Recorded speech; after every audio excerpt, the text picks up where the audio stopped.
Hello everyone, কেমন আছেন সবাই? আমি জয়ী আর জয়ীস জয়ফুল লাইফের নতুন একটি ভিডিওতে আপনাদের সকলকে অনেক অনেক স্বাগত জানাই। এখনই সকাল 10টা মতন বাজে। আমি ঘুম থেকে উঠে ঘরের সমস্ত কাজকর্ম সেরে স্নান সেরে চলে এসেছি এখন রান্নাঘরে। তো রান্নাঘরে এসে আমি প্রথমেই বসিয়ে দিচ্ছি চা। এমনিতে আমাদের দুজনের মধ্যে আমরা কেউই অতটা চা পছন্দ করি না, তবে আজকে সকাল সকাল এত কাজ করেছি উঠে এখন একটু ক্লান্ত বোধ করছি। তো ওই জন্য ভাবলাম একটু আদা দিয়ে চা খাওয়া যাক।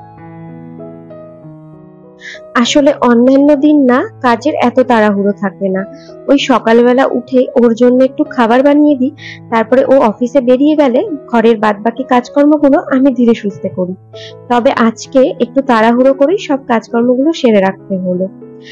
তবে আজকে সারাদিনে আর কোনো কাজকর্ম নেই, আজকে একটু বেড়াতে যাব। আসলে বেশ কিছুদিন ধরেই মাসি শাশুড়ির বাড়িতে ঘুরতে যাওয়ার কথা হচ্ছে। গত সপ্তাহে মাসি ফোন করে নেমন্তন্নও করেছিলেন যাওয়ার জন্য, তবে যা বৃষ্টি হচ্ছিল গত সপ্তাহে ওই জন্য আর যাওয়া হয়নি। এই সপ্তাহে ওয়েদারটা ভালো আছে দেখে কালকে রাত্রিবেলা মানে গতকাল রাত্রিবেলা মাসিকে ফোন করে জানিয়েছি যে আমরা আজকে যাচ্ছি। তো ওই দিক থেকে আবার মা আর আমার আরেকটা মাসি শাশুড়ি গোবরডাঙ্গা থেকে আসবেন। তো আমরা সবাই ওই একই ট্রেনে যাব। মাদেরকে ট্রেনের টাইমটা বলা আছে আজকে না, ওই জন্য সকালবেলা আর কিছু বানালাম না ব্রেকফাস্টে, কারণ সকালবেলা ব্রেকফাস্ট তৈরি করে খেয়ে তারপরে বাসন মেজে গুছিয়ে যেতে গেলে অনেকটা দেরি হয়ে যাবে। এই যে আমার চা তৈরি হয়ে গেছে, এবার একটু চা বিস্কুট খেয়ে ধীরে সুস্থে রেডি হয়ে তারপরে বেরাবো। তো এখন যাচ্ছি মাসি শাশুড়ির বাড়ি বেড়াতে, চলো ওখানে গিয়ে দেখা হবে। এই যে আমরা পৌঁছে গিয়েছি মাসি বাড়িতে। তো আমাদের আস্তে আস্তে বেশ অনেকটাই বেলা হয়ে গেল। এখন বেলা প্রায় ওই 2:30 মতন বাজে। আসলে দুটো ট্রেন পাল্টে তারপরে আসতে গিয়ে বেশ অনেকখানি দেরি হয়ে গেল। ওই যে মাসি আবার আমাদের জন্য অপেক্ষা করছে। চলুন ভেতরের দিকে যাই এবার। বাবা রে, ট্রেনটা এত ঝোলালো। তার আগে পরপর দুটো গেল। মেশো, কেমন আছো তুমি বলো? হ্যাঁ, তুমি ভালো আছো তো? তো আমরা এসে হাত পা ধুয়ে সবাই ফ্রেশ হয়ে নিয়েছি, আর এইদিকে তো মাসি আর অবিনাশ দুজনে খেতেও বসে পড়েছে। তো এখানে দেখছি অবিনাশের প্রিয় খাবার রান্না হয়েছে, লোটে মাছ। তো চলুন, আমারও না প্রচন্ড খিদে পেয়ে গেছে। সকালে তো সেরকম কিছুই খাইনি, দেখলেনি, শুধু চা বিস্কুট খেয়েছিলাম। চলুন এবার আমিও খেতে বসে পড়বো।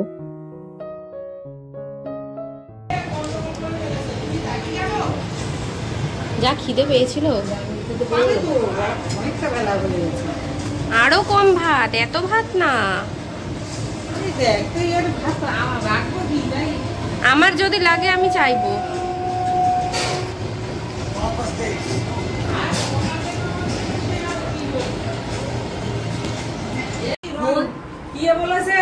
বাড়িপুর থেকে আসছে, এসে বেরোবে। কে বলেছে? অভি। পছন্দ হচ্ছে শাড়িটা? সব পছন্দ। আমার এখন অপছন্দের কোনো জায়গা নেই। কালারটা ময়ূর কোন ঠিক আছে না, পুরো ঠিক আছে, সব ঠিক। একবার করে ঘুরে ঘুরে নিয়ে যে ভালো। এই শাড়িটা মা এনেছো পুরীর থেকে মাসির জন্য। থেকে কাজ নেই, মাসির মোটে কোন শাড়ি করবে খুঁজে পায় না। আঁচল, হ্যাঁ, দেখি শাড়ি বের করবো খুঁজে, কোন শাড়ি করবো খুঁজে পায় না। এই তো মানে এত বেশি শাড়ি হয়ে গেছে যে বুঝতে পারে না কোনটা পরবে। তো আমাদের সবার দুপুরের খাওয়া দাওয়া শেষ হয়ে গেছে, আর এখন এই ঘরে এসে দেখছি মা মাসিকে একটা শাড়ি দেখাচ্ছে। আসলে আমার শাশুড়ি মা কিছুদিন আগেই পুরীতে ঘুরতে গিয়েছিলেন, তো সেখান থেকে সবার জন্য কিছু না কিছু গিফট নিয়ে এসেছে। তো মাসির জন্য এই সুন্দর কটকি শাড়িটা নিয়ে এসেছে, আর আমার আরো দুটো মাসি শাশুড়ি আছে, তাদের জন্য নিয়ে এসেছেন এই দুটো ব্যাগ। একটা ঘটি সুন্দর, আর দুটো ড্রেস এনেছে। ওখানে তামার জিনিসটা সস্তা। বাহ, সুন্দর হয়েছে। তামার আনতে পারতিস না, তামার ঘটি চলে না। হ্যাঁ, সুন্দর হয়েছে সব কথা। যেমন শিব ঠাকুরের দুধ তামাতে দিলে এটা অনেক বড়। এই বলে তামার ঘটি দিয়ে আমার ঘটিতে চান করাতে দুধ দিলেই বিষ। এখন বাজে বিকেল 5টা, আর আমরা সবাই সেজেগুজে তৈরি হয়ে নিয়েছি একটা জায়গাতে ঘুরতে যাওয়ার জন্য। তো মাসিদের বাড়ি থেকেই খুব কাছেই একটা মন্দির রয়েছে ওই ডায়মন্ড হারবারের ওই দিকটাতে, চলুন সেখানেই আজকে যাবো ঘুরতে। এই যে আমরা এখন রেডি হয়ে যাচ্ছি ঘুরতে।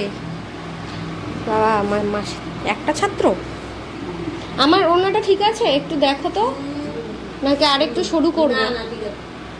ও শাশুড়ি এত সরু করে ওড়না প্রিন্ট করেছে আর বৌমা এত চওড়া,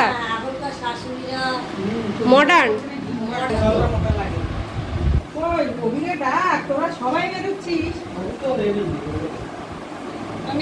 পায়ের ওপর দিয়ে চলে যাবে, সরে এসো। ওঠেনি আবার সরে এসছে কেন? এবার উঠবে, এত আগে নি, এবার উঠে যাও। তুমি সামনে বসবে? ও হ্যাঁ, 3 জন তো হবে।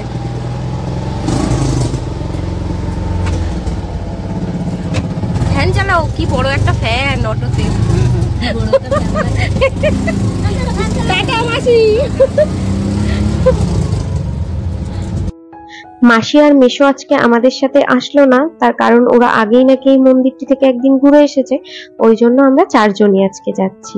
আর যে রাস্তাটা দিয়ে যাচ্ছি দেখুন, সেই রাস্তাটার দুধারে রয়েছে শুধু জলাশয়, আর তার মধ্যে কচুরিপানা ছাড়া আর কিছুই নেই। যতদূর চোখ যায় শুধু সবুজ আর সবুজ কচুরিপানা রয়েছে।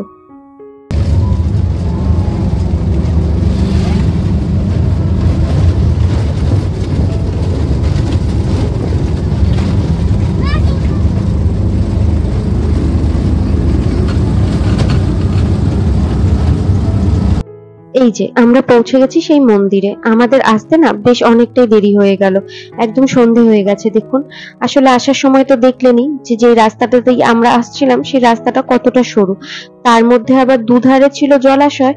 বৃষ্টির জলে সেই জলাশয়গুলো একদম ভর্তি হয়ে গিয়ে মাঝে মধ্যে রাস্তাতেও দেখছিলাম যে জল উঠে গেছে, তো ওই জন্য আমাদের আসতে অনেকটা সময় লাগলো। তো এই যে আমরা যে মন্দিরটাতে এখন এসেছি, এই মন্দিরটার নাম হলো স্বামী নারায়ণ মন্দির। এই মন্দিরটা ডায়মন্ড হারবার রোডের একদম ধারে। এই মন্দিরটি আবার পৈলান মন্দির নামেও পরিচিত। এই মন্দিরটি না জোকা মেট্রো স্টেশনের বেশ কাছে। জোকা মেট্রো স্টেশনে নেমে তারপরে এখানে টোটোতে করে আসতে হয়। মন্দিরটি একবার দেখুন, কি অপূর্ব সুন্দর, তাই না? এই রাতের আলোতেই মন্দিরটা এত সুন্দর লাগছে, না জানি দিনের আলোতে মন্দিরটা আরো কত সুন্দর লাগবে। তো মন্দিরের আশেপাশটাও বেশ সুন্দর আর বেশ পরিষ্কার পরিচ্ছন্ন, দেখুন চারিদিকটা। তো মন্দিরটা আবার ওই রাত 8টা নাগাদ বন্ধ হয়ে যাবে। এখন আবার সন্ধ্যে প্রায় 6:30 মতো বেজে গিয়েছে। চলুন এখন আমরা মন্দিরের ভেতরটা থেকে একবার ঘুরে আসি।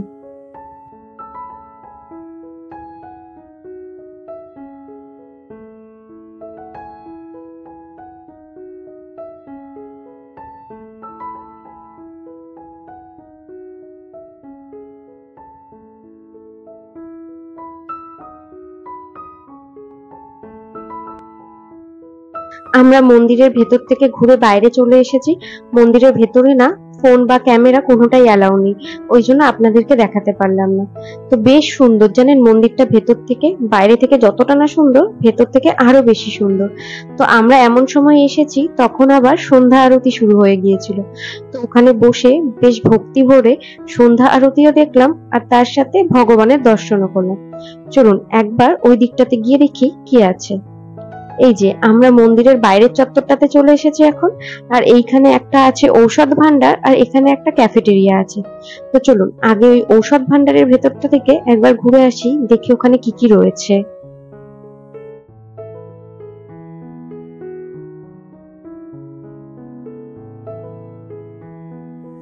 এই যে আমরা চলে এসেছি ঔষধ ভান্ডারের ভেতরে। তো এখানে ওই বিভিন্ন ধরনের জামা কাপড় পাওয়া যাচ্ছে, আর তার সাথে রয়েছে বিভিন্ন ধরনের আয়ুর্বেদিক ওষুধ বিভিন্ন রোগের জন্য, আর তার সাথে রয়েছে ঠাকুরের সিংহাসন, আরো অনেক কিছু। আর ওষুধ নয় শুধু, তার সাথে বেশ আরো অনেক কিছু যেমন সাবান, শ্যাম্পু এইসবও পাওয়া যাচ্ছে, সমস্তটাই আয়ুর্বেদিক। আর এখন আমরা এসেছি ওই ক্যাফেটেরিয়ার ভেতরে। দেখুন এই ক্যাফেটেরিয়াটাও কি বিশাল এরিয়া নিয়ে তৈরি। তো এখানে আবার অর্ডারের জন্য লম্বা একটা লাইনও পড়ে গেছে। তো এখন ওদের সন্ধে আরতি চলছে এই ক্যান্টিনটার ভেতরে, তো ওই জন্য এখন অর্ডার নেওয়া হচ্ছে না বলে এত বড় লাইন রয়েছে। চলুন আমরা গিয়ে একটা জায়গাতে বসি, তারপর ওনাদের সন্ধ্যা আরতি শেষ হয়ে গেলে এখানে এসে কিছু একটা অর্ডার দেব। এখানে বিভিন্ন ধরনের নিরামিষ খাবার পাওয়া যায়। তো আমাদের তো অনেক বেলা করে খাওয়া হয়েছে দুপুরে, সেরকম খিদে কারোরই নেই। তবে আমার শাশুড়ি মা বলছিলেন যে এখানকার খাবার দাবার নাকি বেশ টেস্টি। তো চলুন এখন গিয়ে বসি, পরে এসে কিছু একটা অর্ডার দিয়ে যাব।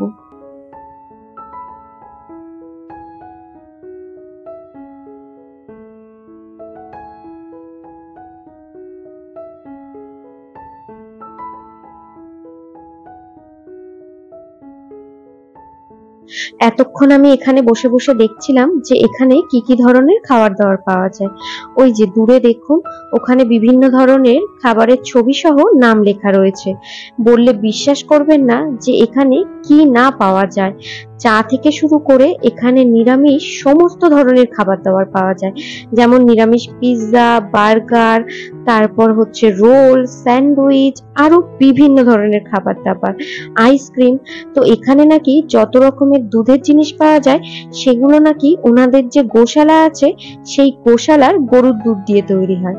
তো যাই হোক, আমরা বেশি কিছু অর্ডার করিনি, আমরা ওই 1 প্লেট ধোকলা অর্ডার করেছি আর সাথে নিয়ে নিয়েছি একটা কোল্ড ড্রিঙ্কস। তো এখানে আবার আগে বিল করিয়ে তারপরে খাবার নিতে হয়।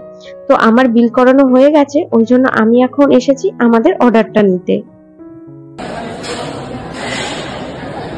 Token number 123, token number 64, token number 139.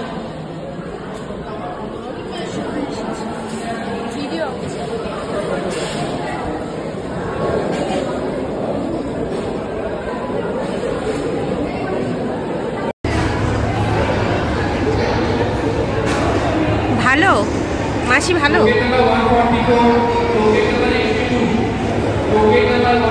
মা ভালো, খুব টেস্টি ঢোকলা।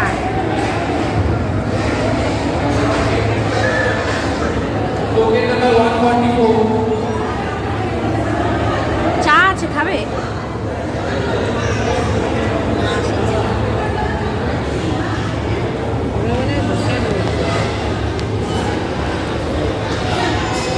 কোথায় গেছে এই দুটো আবার?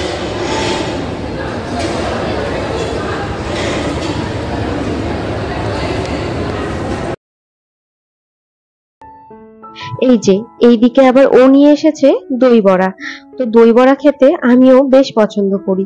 চলুন একবার এই দই বড়াটা খেয়ে দেখি যে কেমন টেস্ট এখানকার খাবারে।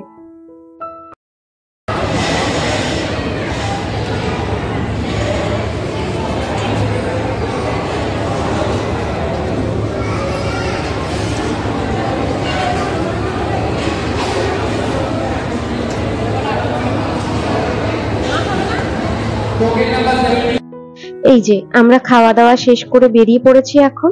সত্যি এখানের খাবারের টেস্ট এত দারুণ ছিল, বিশেষ করে দই বড়ার দইটা, আমি এরকম টেস্টি টক দই এর আগে কখনোই খাইনি। তো সবকিছু মিলিয়ে মন্দিরটা কিন্তু বেশ সুন্দর, আমার তো বেশ ভালো লেগেছে। তবে এখনো অনেক কিছু আমাদের এই মন্দিরের ঘোরা হয়নি, যেমন এই মন্দিরে একটা পেছন দিকে গোশালা রয়েছে, সেটাতে আমরা যেতে পারিনি, তার কারণ ওটা বন্ধ হয়ে গেছে সন্ধে হওয়ার জন্য। তো একদিন ভাবছি সকাল সকাল এসে এই মন্দিরটা থেকে আরেকবার ঘুরে যাব। তো চলুন তাহলে আজকে ভিডিওটা এটুকুই থাকলো, দেখা হবে পরবর্তী একটি ভিডিওতে। সকলে ভালো থাকবেন, সুস্থ থাকবেন, আর আমার ভিডিওটি কেমন লাগলো অবশ্যই কমেন্ট করে জানাবেন। ভালো লাগলে একটা লাইক করে দেবেন।